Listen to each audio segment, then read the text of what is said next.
In today's video, I'm going to teach you how to copy candles in TradingView. This quick technique is perfect for spotting repeating price behavior, comparing similar market conditions, or simply illustrating an idea for your trading notes. We'll keep it simple and clear, focusing on the built-in bar pattern tool that lets you duplicate a sequence of candles and place that copy anywhere on your chart for side-by-side comparison.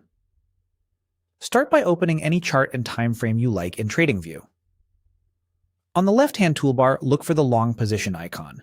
It's the position sizing tool that looks like a long trade marker. You'll notice a small arrow beside that icon. Click that arrow to expand the tool group. TradingView nests several related tools in these groups, and the bar pattern lives right there.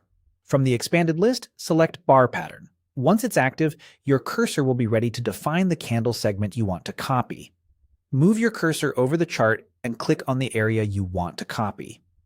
Choose a section that represents the behavior you'd like to compare, maybe a run-up before news, a consolidation box, or a short pullback.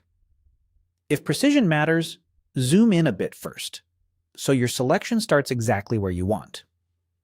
After you click, TradingView will highlight the chosen region with a blue selection, indicating the candles have been captured.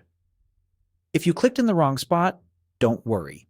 Use Undo and try again. Keeping your chart in a clean view without unnecessary drawings visible can make this step easier. Now drag the blue copy to the location where you want to compare it. Place it ahead of current price to visualize a potential scenario, or drop it over another section to see structural similarities. Aligning the starting point over a similar swing or level can make comparisons clearer. The copy will maintain its relative proportions to your chart's current scale and time frame, so what you see is a faithful overlay of the original segment. If the placement isn't perfect, just drag it again until it lines up the way you like. This is a visual tool, so use it to explore context, rhythm, and pattern repetition. Then combine that view with your broader analysis and risk plan. When you're done, you can leave the copy on the chart for reference or delete it to keep things tidy. And that's all there is to it. Open the tool group beside the long icon, pick Bar Pattern, click the area you want to copy, and drag the blue copy into position.